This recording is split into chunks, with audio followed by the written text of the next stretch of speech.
जय हिंद to you all guys. मेरा नाम है विक्रम और मैं स्वागत करता हूं आपका हमारे यूट्यूब चैनल पर जिसका नाम है आई एग्ज़ाम भी।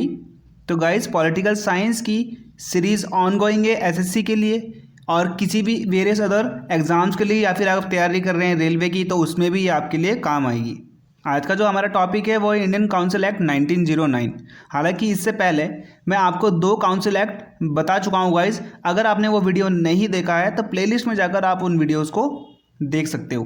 तो गाइज, मैंने लास्ट वीडियो में एक क्वेश्चन पूछा था कि who was the viceroy of India when Indian council act 1892 was passed. तो गाइज, एक चीज़ मैं आपको बता देता हूँ। जब मैं कल वीडियो बना रहा था तो वहाँ पर प्रिंटिंग मिस्टेक हुई है, 1891 लिखा हुआ है, आपने उसको 1892 लिखना है। फर्स्ट में ही मिस्टेक है 1 मिनट 52 सेकेंड में। ठीक है गाइज, तो इस क्वेश्चन का मैं आपको आंसर बता देता हूँ कि कौन इंडियन काउंसिल एक्ट 1892 के समय भारत का वाइसरॉय था। तो वो थे लॉर्ड लैंसडाउन। मैंने इसके पीछे हिंट ये दिया था कि भारत में इनके नाम से एक जगह भी है। तो उत्तराखंड में लैंसडाउन एक जगह का नाम है जो इन्हीं के नाम पर बना है। ठीक है, अगर आप तैयारी कर रहे हैं एसएससी, एसएसएल, सीजीएल या फिर वेरियस अदर किसी भी एग्जाम्स की, या जो एसएससी से रिलेटेड होते हैं गाइस, तो आप हमारे ऑनलाइन कोर्स से जुड़ सकते हैं जिसमें वीडियो लेसन्स हैं, स्टडी नोट्स हमारे द्वारा प्रोवाइड कराए जाएंगे, प्रैक्टिस क्वेश्चंस कराए जाएंगे, आपको फुल लेंथ के मॉक टेस्ट होंगे जो आधारित होंगे एसएससी के सर्टिफाइड सिलेबस और सर्टिफाइड पैटर्न के हिसाब से। इंटरैक्टिव लाइव क्लासेस हमारे द्वारा दी जाएंगी जिसमें आपके जो ऑनलाइन कमेंट आएंगे उनका जवाब भी मैं दूंगा। और अगर आपका कोई चैप्टर या फिर सेक्शन कमजोर है तो आप उसकी भी अलग से तैयारी कर सकते हैं हमारे द्वारा। ठीक है, तो एनरोल कराएं जल्दी, वेबसाइट पे विजिट करें या फिर दिए हुए नंबर पे कॉल करें। बढ़ते गए आगे। तो आज का हमारा इंडियन काउंसिल एक्ट 1909, बेसिकली इसको बोलते हैं हम मॉर्ले मिंटो रिफॉर्म्स। अभी मैं आपको बताता हूँ मॉर्ले, यहाँ पे मैंने इसको रिलेट करा हुआ है। मॉर्ले उस टाइम सेक्रेटरी ऑफ स्टेट थे, मिंटो उस टाइम भारत के वाइसरॉय थे। तो इन दोनों ने मिलकर जो सुधार लेके आए उसे हम बोलते हैं मॉर्ले मिंटो रिफॉर्म। रिफॉर्म का मतलब ही सुधार होता है, और जो ये सुधार लेके आए थे इसका नाम पड़ा Indian council act 1909। 3 council act लगातार आ चुके हैं गाइस, तीनों की मैंने वीडियो बना दी है। तो गाइस, ये शुरू करने से पहले हर बार की तरह मैं आपको 2 चीज़ें बताऊंगा कि क्या इसका बैकग्राउंड था, दूसरी चीज़ कि क्या इफेक्ट पड़े, क्या प्रोविजंस थे इसके। तो फर्स्ट ऑफ ऑल गाइस, हर बार की तरह इस एक्ट का बैकग्राउंड देखते हैं हम लोग। ठीक है, फिर देखेंगे जो बदलाव किए गए। तो आइए जानते हैं वो कारण जिसका इफेक्ट इंडियन काउंसिल एक्ट 1909 पर पड़ा। ठीक है, तो साल 1906, ये आपने याद रखना है, 1906। इस एक्ट के जस्ट 3 साल पहले 2 इंपॉर्टेंट चीज़ें हुई। कौन कौन सी हुई? पहला तो ब्रिटेन में लिबरल पार्टी की सत्ता आई, लिबरल पार्टी सरकार में आई। जैसे कि मान लीजिए जैसे भारत में सत्ता बदलती है, सरकार बदलती है, कभी कांग्रेस, कभी बीजेपी, कभी गठबंधन, तो उसी प्रकार से ब्रिटेन में पहली बार लिबरल पार्टी आई। दूसरा कि 1906 में मुस्लिम लीग का गठन किया गया। कहाँ पे? ढाका पे। ठीक है, मुस्लिम लीग का गठन किया गया। अब बात है लिबरल पार्टी की, तो लिबरल पार्टी के सत्ता में आने से अब ये माना जाने लगा कि अब भारत को ज़्यादा से ज़्यादा पॉलिटिकल फ्रीडम दी जाएगी, यानी कि राजनीतिक आज़ादी। ठीक है, as compare to previous government, क्योंकि प्रीवियस गवर्नमेंट ने उनको इतनी आज़ादी, भारतीयों को इतनी आज़ादी नहीं दी थी। और दूसरी तरफ मुस्लिम लीग के लीडर, ठीक है, क्या कर रहे थे? वो मुस्लिम कम्युनिटी के लिए अलग से नेतृत्व की मांग कर रहे थे। अलग से नेतृत्व क्या होता है? Separate electorate. हालांकि इसमें आगे एक प्रोविज़न है, मैं आपको यहीं पे क्लियर कर देता हूँ कि सेपरेट इलेक्टोरेट क्या होता है। एक एग्जांपल से समझते हैं। मान लीजिए किसी क्षेत्र में 10 लोग हैं, ठीक है, और इनमें 6 मुस्लिम हैं और बाकी 4 कोई अदर कम्युनिटीज़ हैं। ये मुस्लिम हैं और 4 कोई और अदर कम्युनिटीज़ हैं। ठीक है, तो सेपरेट इलेक्टोरेट के केस में क्या होगा? सिर्फ मुस्लिम ही चुनाव में पार्टिसिपेट कर सकते हैं, वो ही वोटिंग कर सकते हैं। ठीक है, सिर्फ मुस्लिम को ही अधिकार होगा जो वहाँ पे मेजॉरिटी में होगा। बाकी की जो कम्युनिटी है उस एरिया में वो ना तो इलेक्शन में पार्टिसिपेट करेगी ना ही वोट करेगी। तो ये होता है आपका सेपरेट इलेक्टोरेट। तो मुस्लिम लीग की 2 डिमांड थी। पहली डिमांड थी सेपरेट इलेक्टोरेट की, और दूसरी थी वॉइसरॉय की काउंसिल, जिसे हम मंत्री बोलते हैं ना, वॉइसरॉय की परिषद। मैंने पिछले वाले 2 काउंसिल एक्ट में अच्छे से समझा रखा है व्हाट इज वॉइसरॉय की परिषद, जिसमें 6 मेंबर थे, जिसमें 6 के 6 क्या थे, मंत्री थे। भारत में पोर्टफोलियो सिस्टम स्टार्ट हुआ था ना, तो वहीं से स्टार्ट हुआ था, उसी को बोलते हैं वॉइसरॉय की काउंसिल। वॉइसरॉय की काउंसिल अलग है, लेजिस्लेटिव काउंसिल अलग है, अभी वो दोनों आएगा, ठीक है। तो मुस्लिम लीग ने बोला कि भारत में वॉइसरॉय की परिषद में सिर्फ 2 इंडियन को अलाउ करना चाहिए, जिसमें से एक मुस्लिम होगा और दूसरा किसी भी संप्रदाय या फिर किसी भी जाति से हो सकता है, हमें उसमें कोई प्रॉब्लम नहीं है, ठीक है। तो ये आपके लिए काफ़ी इंपॉर्टेंट है गाइस। अब यहाँ पे देख लेते हैं हम, जो वॉइसरॉय की काउंसिल है उसमें जो मेंबर थे वो 16 से बढ़ाकर 60 कर दिए गए।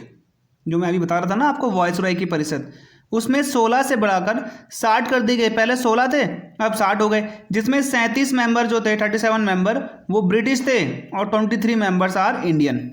यानी कि 37 मेंबर जो थे वो ब्रिटेन से चुने जाएंगे और जो 23 मेंबर थे वो भारतीय होंगे।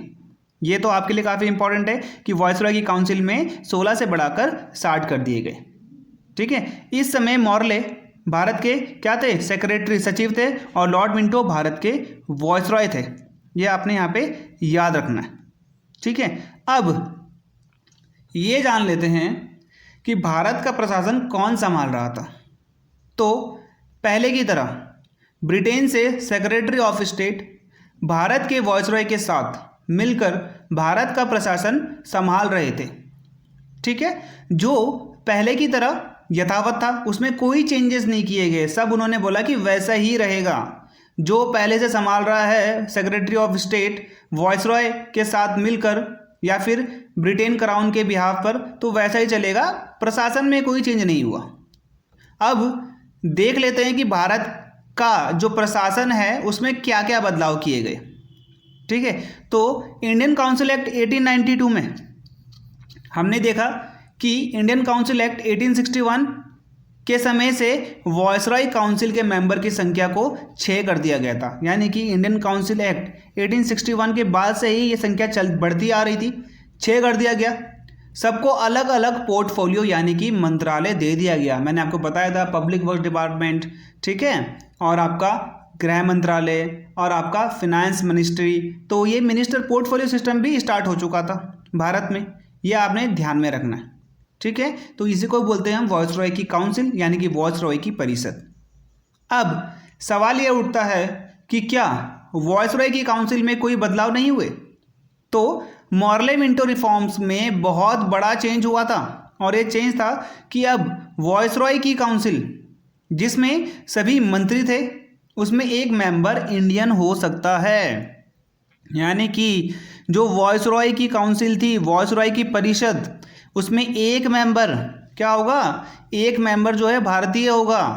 यानी कि उस मेंबर को क्या बनाया जाएगा, मंत्री बनाया जाएगा। जैसे कि यहाँ पे आप देख रहे हैं एसपी सिन्हा, ठीक है।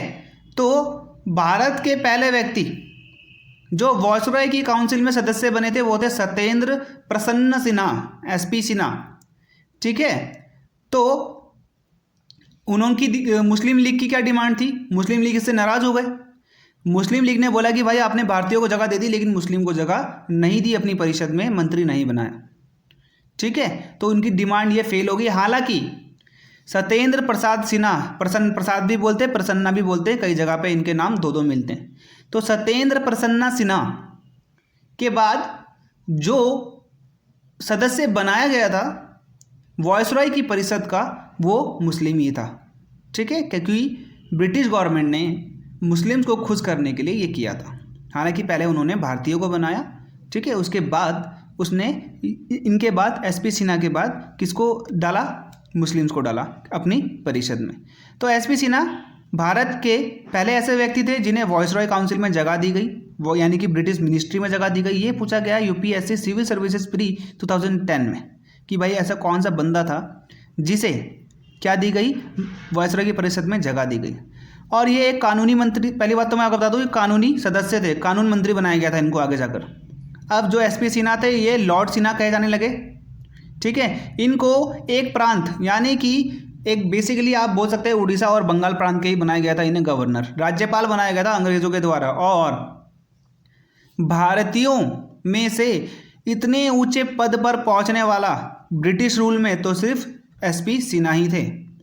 1911 में भी इंपीरियल दरबार हुआ, ठीक है। इंपीरियल दरबार ये आपने राजशाही दरबार हुआ था, कहाँ पे? दिल्ली में हुआ था, जिसमें ब्रिटिश किंग जॉर्ज V और उनकी क्वीन मैरी यहाँ पर प्रेजेंट हुई थी, ये आपने याद रखना है। और इस दरबार को भारत के सभी राजाओं ने क्या करा था? अटेंड किया था इस दरबार में। दरबार का मतलब क्या होता है कि एक बंदा बैठता है और उसके आगे उसकी जनता प्रजा बैठती है। तो भारतीयों के सभी राजा, सभी प्रांतों के राजाओं ने भी इसमें पार्टिसिपेट किया, क्योंकि ये इस चीज़ को दर्शाता है कि वो अपने राजा और अपने रानी के प्रति क्या है? विश्वास पात्र हैं, ठीक है। इस दरबार में दो चीज़ें हुई, दो फैसले लिए गए। पहला तो 1905 में जो बंगाल विभाजन किया गया था, जिसके विरोध में हिंदू और मुस्लिम ने राखी बांधी थी, ये भी आपने याद रखना है। तो 1905 में जो बंगाल विभाजन किसने कराया था? लॉर्ड कर्जन ने कराया था, ठीक है। लॉर्ड कर्जन ने करवाया था, इसको रद्द कर दिया गया। बोला अब बंगाल का विभाजन नहीं होगा, बंगाल को नहीं काटा जाएगा, बंगाल को अलग प्रांत में नहीं बनाया जाएगा, बंगाल अभी भी भारत का ही पार्ट रहेगा। और इन्होंने बोला कि इससे पहले जो भारत की कैपिटल थी वो थी कलकत्ता, अब कलकत्ता से हटाकर भारत की राजधानी दिल्ली कर दी जाएगी। कब से? 1911 से।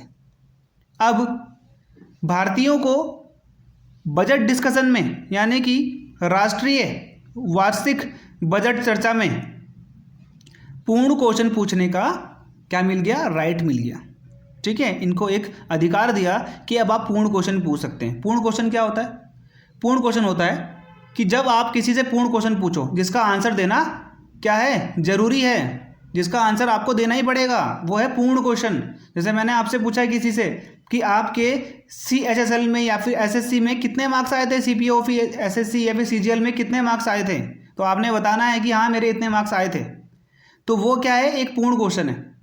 अब मैं पूछता हूँ कि क्या आप मुझे बता सकते हैं कि आपके कितने प्रतिशत मार्क्स आए थे प्री में?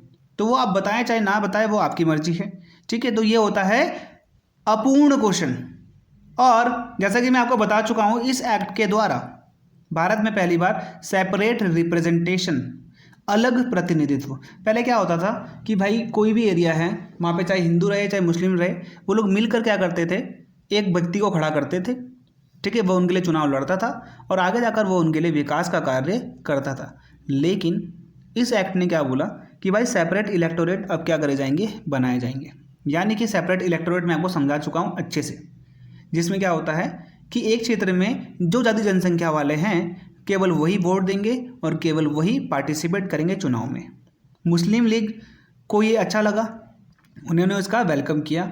हालांकि कांग्रेस ने पहले इसका वेलकम किया था, उसके बाद कांग्रेस ने इसके विरोध में आ गई थी। अब भारत में पहली बार क्या आया था? कम्युनल रिप्रेजेंटेशन, यानी कि सांप्रदायिक प्रतिनिधित्व। पहले गांधी जी चाहते थे कि भारत में कभी भी सांप्रदायिक प्रतिनिधित्व ना आए, यानी कि कम्युनल रिप्रेजेंटेशन कभी ना आए, क्योंकि ऐसे देश की एकता और अखंडता पे असर पड़ता है, ठीक है। हालांकि गांधी जी ने कांग्रेस से आग्रह किया था कि इसके प्रति आप क्या करें? जन आंदोलन करें, लेकिन ऐसा आगे जाकर नहीं हो पाया। इसी वजह से लॉर्ड मिंटो को भारत का फादर ऑफ कम्युनल इलेक्टोरेट कहा जाता है। यानी कि कम्युनल इलेक्टोरेट, ठीक है, सामुदायिक प्रशासन वाली जो क्या होती है, निर्वाचन वाली जो प्रणाली होती है, उसके पिता किसको कहा जाता है? लॉर्ड मिंटो को। ये SSC ने कई बार पूछा हुआ है। एक कांग्रेस का सेशन हुआ 1909 में। हालांकि आपको पता है ना, हर साल इसका सेशन होता था।